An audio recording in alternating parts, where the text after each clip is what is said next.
وَقُلْ جَاءَ الْحَقُّ وَزَهَقَ الْبَاطِلُ إِنَّ الْبَاطِلَ كَانَ زَهُوقًا۔ اسی طرح اللہ تبارک و تعالی نے مال کے اوپر ایک فریضہ عائد فرمایا ہے زکوٰۃ کا، کہ اگر آدمی صاحب نصاب ہے تو اپنے مال کا 2.5% حصہ، 40واں حصہ وہ اپنے معاشرے کے غریب افراد میں خرچ کرے، ایسے افراد میں کہ جو تنگ دست ہیں، صاحب نصاب نہیں ہیں، ان کو 2.5% کا حساب سے دینا ہوگا۔ اور یہ فریضہ ایسا ہے کہ اس کے ایک ایک پائی کا حساب ہونا ہے، تم نے کتنا کمایا تھا اور کتنی زکوٰۃ ادا کی تھی، اس کے ایک ایک پائی کا حساب ہونا ہے۔ کیونکہ اکثر و بیشتر ہمارے معاشرے میں یہ ایک تو زکوٰۃ کی بہت زیادہ اہمیت نہیں ہے، بڑے بڑے مالدار لوگ، اول تو زکوٰۃ کی اہمیت کم ہے، اور اگر ہے تو ایک اندازے سے زکوٰۃ نکال دی، میں نے جتنا مناسب سمجھا اتنا نکال دیا، باقاعدہ حساب کر کے کہ میری کتنی آمدنی ہے، سال کے آخر میں میرے پاس کتنا بیلنس ہے، اور اس بیلنس کے اوپر میرے اوپر کتنی زکوٰۃ عائد ہوتی ہے، اس کو نہ کبھی سیکھنے کی کوشش کی نہ سمجھنے کی کوشش کی کہ کیا طریقہ ہوتا ہے حساب زکوٰۃ کا حساب کرنے کا، کس کس چیز پر زکوٰۃ ہوتی ہے، کس چیز پر زکوٰۃ نہیں ہوتی، اس کا علم بھی حاصل نہیں کیا۔ یہ کہ بس ایک سوچا بھائی اتنا نکال دیتا ہوں زکوٰۃ، تو اگر وہ زکوٰۃ پوری ادا نہیں ہوئی، جتنی بازی ہوئی تھی، جتنی فرض ہوئی تھی، تو یہ سوال ہوگا کہ جو اتنی کمی ہوئی وہ تم نے کہاں خرچ کی۔ زکوٰۃ کے مد میں کمی کر کے جو تم اپنا کھانا پکاؤ گے، لباس پہنو گے، وہ حرام ہوگا۔ یہ چیز ایسی ہے کہ جس سے بہت زیادہ غفلت ہے ہمارے معاشرے کے اندر، ایک اندازہ لگایا نکال دیا، لیکن اگر اس میں کسی کی زکوٰۃ رہ گئی تو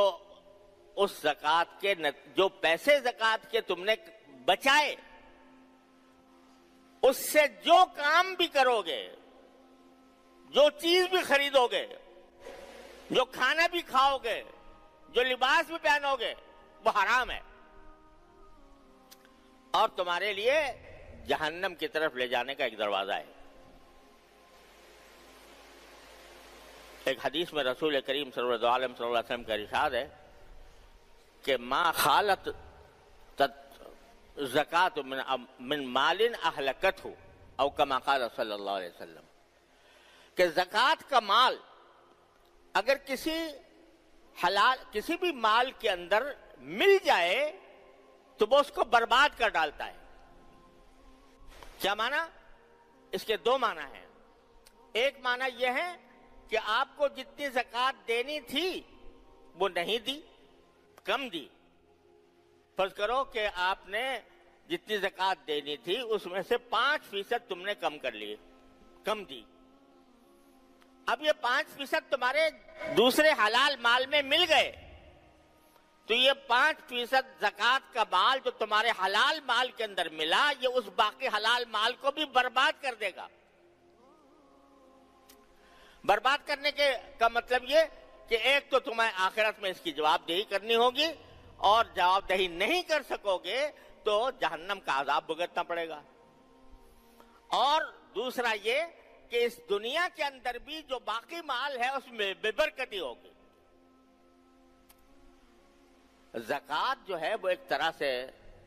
مال کو پاک کرنے کا ذریعہ ہے، مال کو پاک زکوٰۃ کہتے ہی اس لیے ہیں، زکات کے معنی ہے صفائی، پاکیزگی. تو زکات جو ہے وہ کیا کرتی ہے؟ وہ اپنے جو باقی مال ہے اس کو پاک صاف کر دیتی ہے. اس کے اندر پاک صاف کرنے کے نتیجے میں برکت والا مال ہوتا ہے، وہ اس سے جو انسان نفع اٹھاتا ہے اس میں برکت ہوتی ہے. لیکن جب زکات تمہارے مال میں مل گئی، یعنی زکات مال میں ملنے کے معنی یہ کہ تم نے پوری زکات ادا نہیں کی تھی، کچھ بچا کے اپنے خرچ کے اندر لے آئے، تو وہ باقی مال کو بھی ہلاک کر دے گی. ایک معنی یہ ہے. دوسرے معنی یہ ہے کہ اگر کوئی شخص مستحق زکات نہیں ہے، یعنی صاحب نصاب ہے، اس کے لیے زکات لینا حلال نہیں ہے، زکات لینا جائز نہیں ہے، اور وہ زکات کا مال استعمال کر لے، کسی سے مانگے اور وہ اس کو دے دے یہ سمجھ کر کہ یہ صاحب نصاب نہیں ہے اور اس کو زکات دینا جائز ہے، اور وہ اس نے زکات دوسرے آدمی نے دی اور لے لی، تو جو جائز مال تھا اس کا، وہ زکات اس کو بھی ہلاک کر دے گی، اس کو بھی برباد کر دے گی، یعنی وہ بھی ایک گناہ میں شمار ہوگا. تو ما خالت الزکات مالا الا اہلکتہ او کما قال صلی اللہ علیہ وسلم، کہ زکات جب کسی حلال مال کے اندر بھی مل جاتی ہے تو اس باقی مال کو برباد کر ڈالتی ہے. لہذا بس اتنی بات نہیں ہے کہ میں نے ایک اندازہ کر لیا کہ بھئی چلو یار اس سال اتنے پیسے زکات میں نکال دیتا ہوں اور حساب پورا نہیں کیا. جو لوگ حساب کرتے ہیں تو ان کو اس کام کے لیے باقاعدہ اچھا خاصا محنت کرنی ہوتی ہے،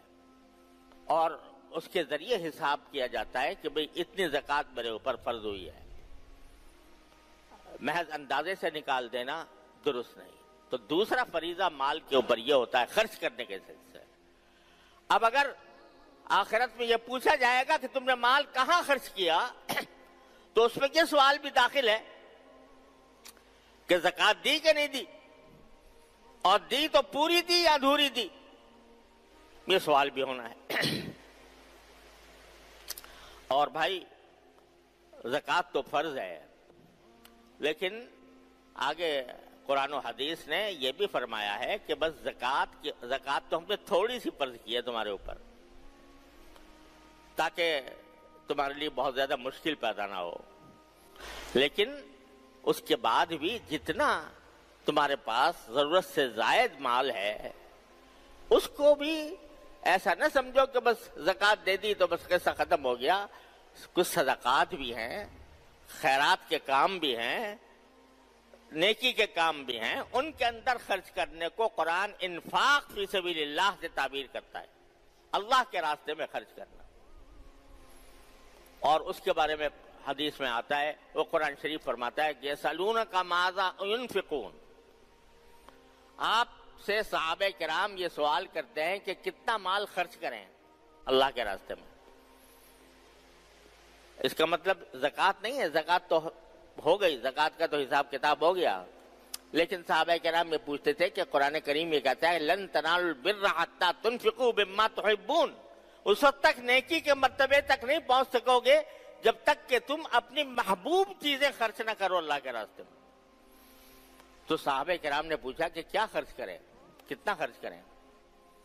قرآن نے ایک ضرب کہہ دیا، قل العفو، جواب میں کہہ دو کہ جو تمہاری ضرورت سے زیادہ ہو،